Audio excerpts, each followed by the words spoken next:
MDH biryani મસાલા, પારંપરિક બિરયાનીનો અસલી સ્વાદ। असली मसाले साच साच MDH તુર્કી પર ઔદ્યોગિક સ્ટ્રાઇકની રાજકોટની તૈયારી। તુર્કીના અનેક ઔદ્યોગિક એકમો રાજકોટ પર જ નિર્ભર છે અને તુર્કીની ટ્રેક્ટર ટ્રક બનાવતી કંપનીઓ પાર્ટ્સ માટે રાજકોટ પર આધારિત છે।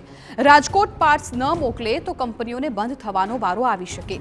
દેશહિત માટે તુર્કીને નિકાસ બંધ કરવા વેપારીઓ સજ્જ છે। ભારત વિરુદ્ધ પાકને સાથ હથિયાર દેવા બદલ વેપારીઓમાં રોષ છે।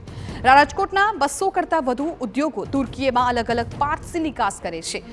ટ્રેક્ટર પાર્ટ્સ સહિત ખેતીના ઓજારો, કેમિકલ અને ટેક્સટાઇલ પ્રોસેસિંગ મશીન માટે પણ તુર્કી રાજકોટ પર નિર્ભર છે, પરંતુ દેશહિતમાં આર્થિક નુકસાન સહન કરીને પણ તુર્કીને પાર્ટ્સ ન મોકલવા રાજકોટના વેપારીઓ પ્રતિબદ્ધ છે।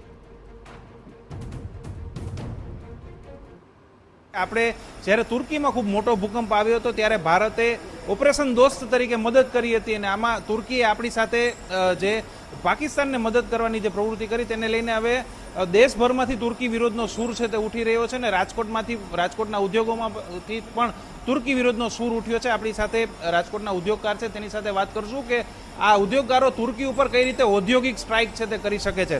આપણી સાથે ઉદ્યોગકાર છે, તેમની સાથે વાત કરશું। શું કહેશો, તુર્કી દ્વારા જે રીતે પાકિસ્તાનને મદદ કરવામાં આવી, હવે તુર્કી સાથે તુર્કીથી આપણે કઈ વસ્તુ એક્સપોર્ટ થાય છે અને તુર્કી કેટલું નિર્ભર છે રાજકોટના ઉદ્યોગો ઉપર, કઈ વસ્તુઓમાં? તુર્કી રાજકોટના એન્જિનિયરિંગ ઉદ્યોગ ઉપર સંપૂર્ણ નિર્ભર છે, કેમ કે એન્જિનિયરિંગ ક્ષેત્રે રાજકોટે દુનિયા આખીમાં પોતાનું નામ કરેલું છે। મેઇનલી રાજકોટથી એન્જિનિયરિંગ ગુડ્સ જ તુર્કીની અંદર જાય છે, જેમાં tractor parts, automotive component, agriculture મશીનરીના production, food processing machines, chemical processing machines અને ટેક્સટાઇલના પ્રોસેસિંગ મશીન્સ માટેના પાર્ટ્સ 100% અહીંથી રાજકોટથી જાય છે। રાજકોટના જેટલા એક્સપોર્ટર છે, સારા એક્સપોર્ટર છે, એ બધા જ તુર્કી એક્સપોર્ટ કરે છે, પણ માત્ર એન્જિનિયરિંગ ગુડ્સનું એક્સપોર્ટ થાય છે। એટલે આપણે તુર્કી પાસેથી કંઈ ઇમ્પોર્ટ કરતા નથી, જેથી આપણે આપણા દેશને હાલ પૂરતી કંઈ નુકસાની કરતા નથી, આપણે દેશને કમાઈને આપીએ છીએ અને અમે પણ કમાઈએ છીએ। એટલે તુર્કી ઘણું બધું આપણી ઉપર નિર્ભર કરે છે। તુર્કીમાંથી જો આપણે આપણા પાર્ટ્સ આપવાની, સપ્લાય આપવાની બંધ કરીએ તો તુર્કીની ઘણી ઇન્ડસ્ટ્રીઝો એવી છે કે એમણે શટડાઉન કરી દેવી પડે અને તુર્કીની જીવાદોરી પણ કપાઈ જાય એવી હાલત છે।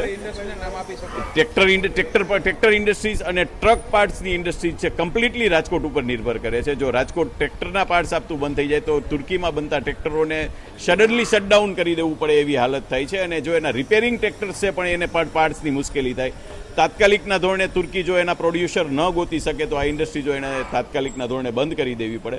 દેશભરમાંથી અલગ અલગ ક્ષેત્રોમાંથી જે તુર્કી સાથે જોડાયેલા હોય, તુર્કી સાથે કંઈ આર્થિક વ્યવહારો કરતા હોય, તેણે સ્વયંભૂ તો બોયકોટ ચાલુ કરી જ દીધો છે તુર્કીનો, પરંતુ જો સરકાર પણ હવે કહેશે તો તમે પૂરેપૂરા તૈયાર છો, કારણ કે એમાં તમારી આવક પણ ઓછી થવાની છે? આવક પહેલાં તો ઓપરેશન સિંદૂર પછી જે પ્રમાણે ટર્કીએ પાકિસ્તાનને સહાય કરી છે એકદમ બેજવાબદાર જે બતાવે છે। અમુક સમયે આપણે એમની મદદ પણ કરેલી હતી, જે અત્યારે ભૂલી ગયું છે, પણ કંઈ વાંધો નહીં। સૌથી પહેલી વાત તો કરું કે જે બોયકોટ, સૌથી પહેલો તો બોયકોટ ટુરિઝમમાં સ્ટાર્ટ થઈ ગયો છે કે ટુરિઝમની અંદર જ એને 15,000 કરોડનું નુકસાન છે। ભારતમાંથી ઘણા જ લોકો ટર્કી સ્પેશિયલી ફરવા જાય છે। આજની તારીખે દરેક ફ્લાઇટો કેન્સલ થઈ ગઈ છે અને લોકો જવા તૈયાર નથી। પહેલો ફટકો તો ત્યાં પર છે। બીજો ફટકો છે કે અત્યારે આ સ્થિતિમાં ભારત સોફ્ટવેર ઇન્ડસ્ટ્રીની અંદર વર્લ્ડની અંદર લગભગ પહેલું છે એપ્સ બનાવવાની અંદર, તો ટર્કીને આઈટીમાં પણ આપણું જરૂર છે। અમે તો એન્જિનિયરિંગ ગુડ્સવાળા છીએ, તો એન્જિનિયરિંગ તો એક બહુ મોટી વસ્તુ, પણ હવે એ લોકો આપણી પાસે આઈટી ઉપર પણ ઘણા નિર્ભર છે અને એક્સપોર્ટની અંદર અમે ખાસ કરીને ઓટોમોબાઈલ્સના એન્જિનના સ્પેર કરીએ છીએ। ઘણી ખરી અહીંયાથી રાજકોટથી જ્વેલરી પણ જાય છે, પણ અત્યારે દેશ હિતની વાત છે। MDH કિચન કિંગ મસાલા રસોડામાં હોય તો આપણે કાંઈ પણ બનાવી શકીએ છીએ। રીંગણાનો ઓળો, બટેટા ફુલાવર, ભીંડી મસાલા અને બીજું ઘણું બધું। MDH